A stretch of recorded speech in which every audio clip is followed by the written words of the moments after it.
Oke. Gimana nih Bang Yok kabarnya? Sehat. Oke, dari mana Bang Yok? Cerita nih dari kos. Oke, dari tadi.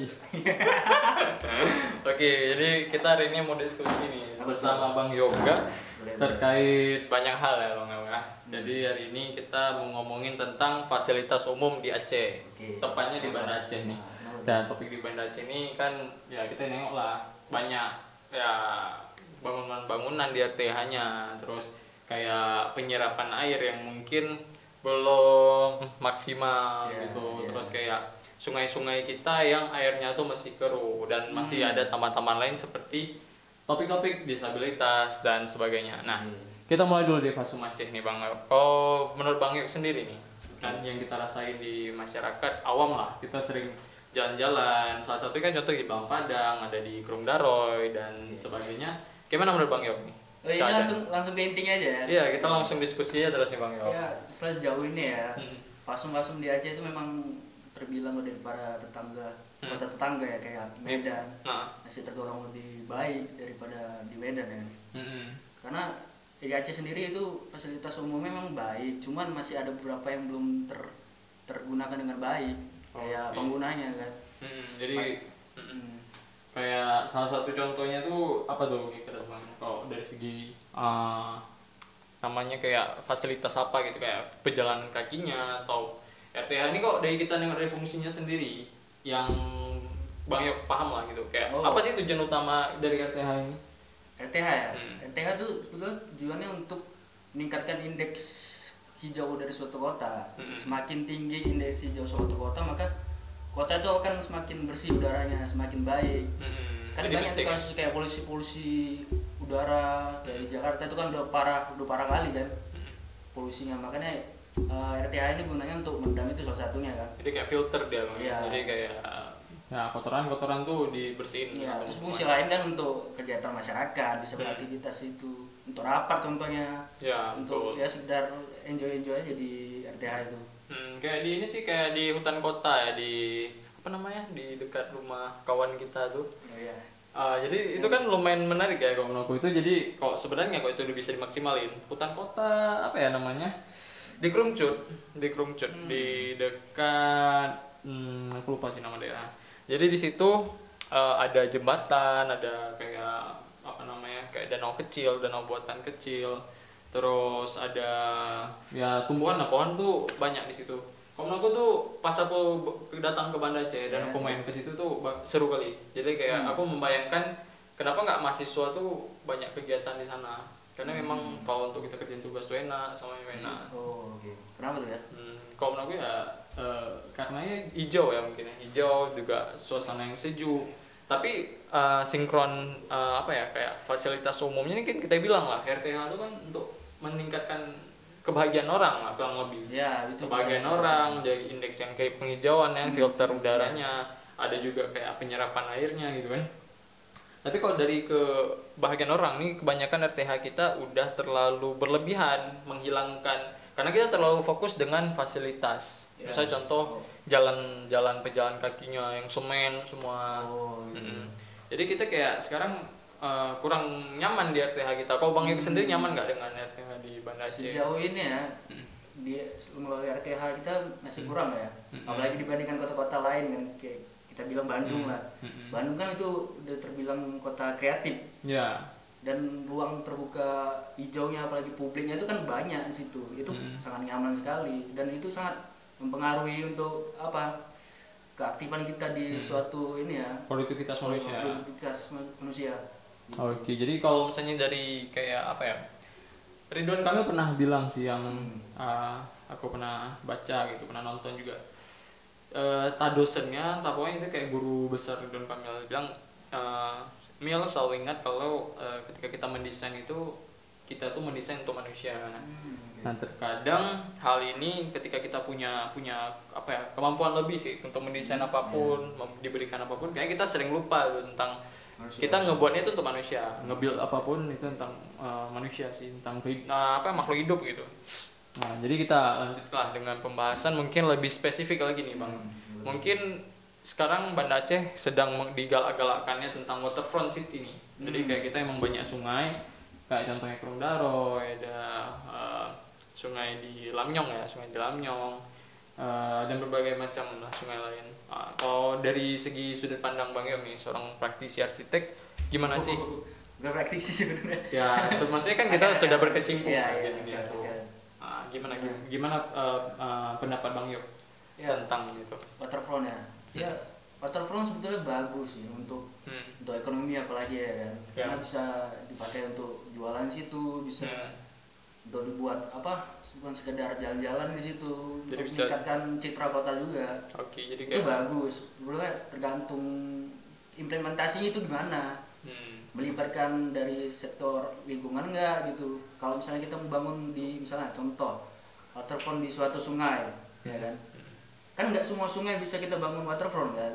Pasti harus kita identifikasi sebelumnya sungai itu cocok nggak dibangun waterfront. Terus implementasinya gimana, desainnya itu kedepankan lingkungan atau enggak gitu. Oh iya betul. Jadi itu kalau kita nengok waterfront kita air sungainya banyak yang keruh ya. Menurut Bang Yok nih, itu apakah ada pengaruh dari konsep waterfrontnya? Mungkin ya, bisa jadi ya. Karena waterfront sendiri kan banyak nih di sini kan, pakai material-material yang ya kita bilang masih perkerasan belum ramah terhadap lingkungan kan. Itu mungkin pengaruh sama air. Warna air dari sungainya, apalagi yang tadi kan harus identifikasi sebelum membangun, jadi nggak jadi harus tertuju dengan baik lah waterfront itu dibangunnya. Kenapa? Oke, jadi emang balik lagi ya sebenarnya dari kebutuhan juga.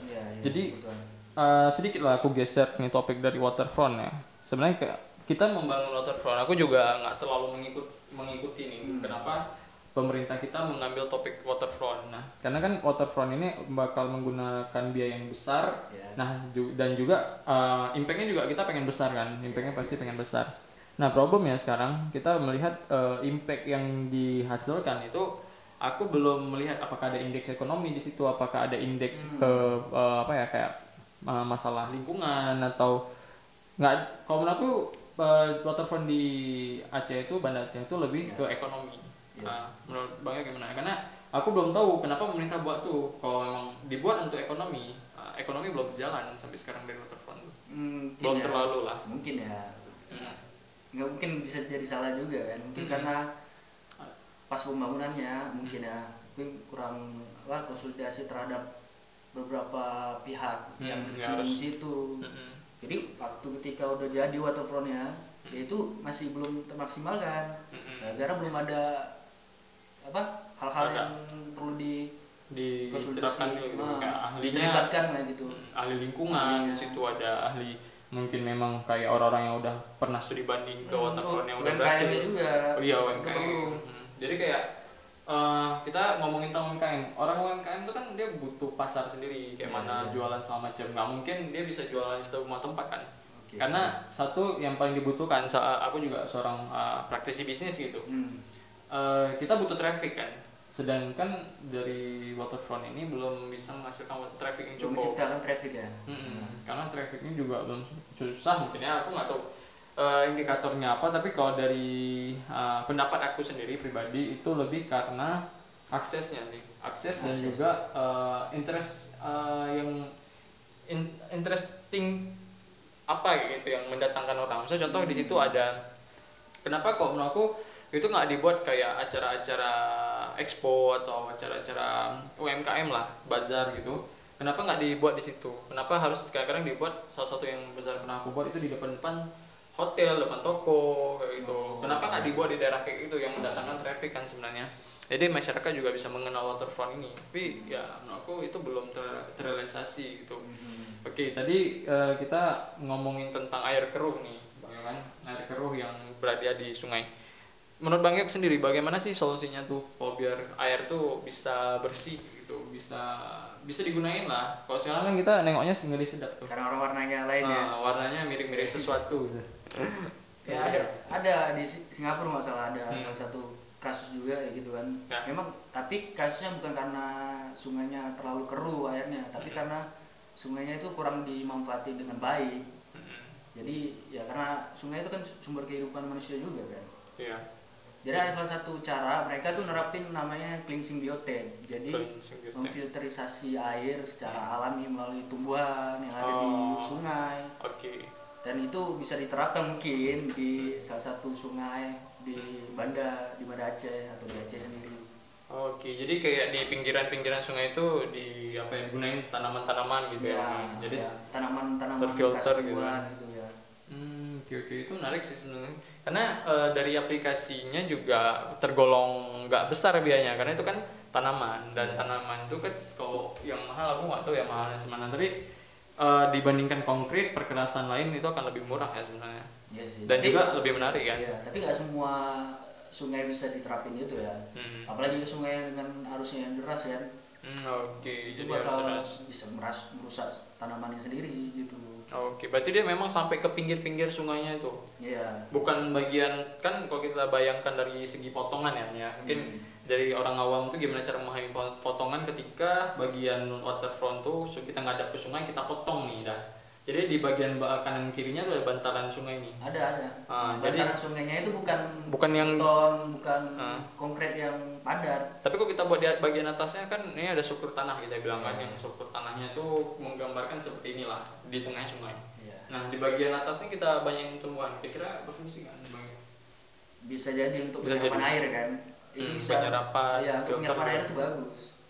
Tapi balik lagi kalau semakin keras, makin banyak kekerasan, makin terhambat air yang akan diserap nantinya. Jadi balik lagi ya, sebenarnya kayak itu butuh ilmu ya, kayak seberapa persen ya, seberapa persen yang dibutuhkan gitu. Jadi terkait juga fungsi dari RTH nih Bang, ada 3 tadi yang disebutkan.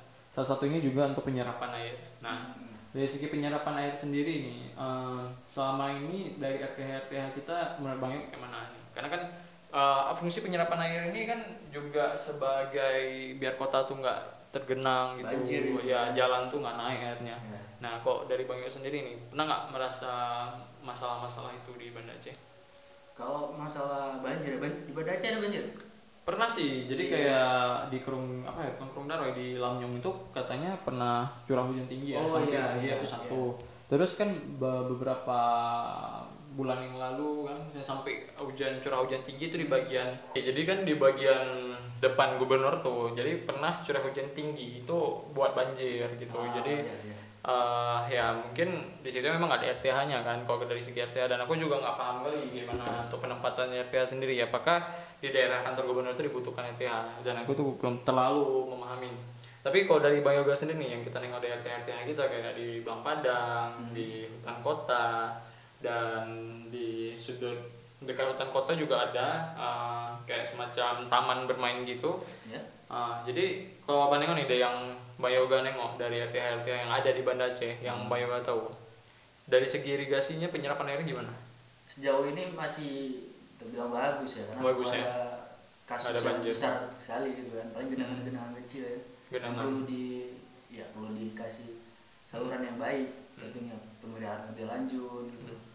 Kalau RTH itu sendiri ada ini nggak, yang kalau kalian kan pernah nengok-nengok di daerah luar gitu, Bang Yoga gitu kan, ada nggak kayak saluran air yang memang kayak biopori tuh nggak, biopori ya. Apakah RTH itu perlu biopori atau enggak?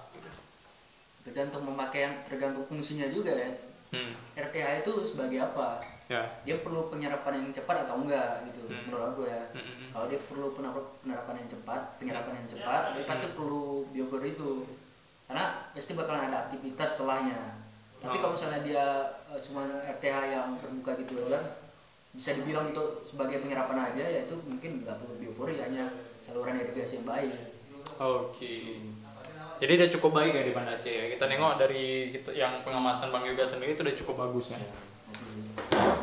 Jadi ya udah lumayan bagus, dan mungkin kita tinggal memberikan ya kayak fasilitas yang menyenangkan gitu di masyarakat di fasum kita, khususnya RTH nih. Mungkin kita ngomongin tentang kalangan nih ya, mungkin akan menjadi topik terakhir kita hari ini dalam kegiatan diskusi ini. Kalau menurut Bang Yoga sendiri, nah jadi kan di Aceh ini aku pernah ikut, aku ngelakuin penelitian Itu ada di Kota Banda Aceh sendiri itu ada sekitar 500-an orang kalau aku nggak salah datanya, disabilitas yang ada di Banda Aceh. Nah dari segi RTH sendiri kan seharusnya juga berfungsi untuk kalangan mereka, bukan cuma untuk orang normal aja kan. Nah kalau dari sudut pandang aksesibilitas menurut abang gimana tuh dari fasilitas kita RTH-nya ya? Jauh ini ya untuk RTH ya itu kayaknya sudah masih bilang belum terlalu terkhususkan kepada disabilitas, tapi itu memang untuk publik gitu. Jadi sejauh ini masih aman-aman aja sih.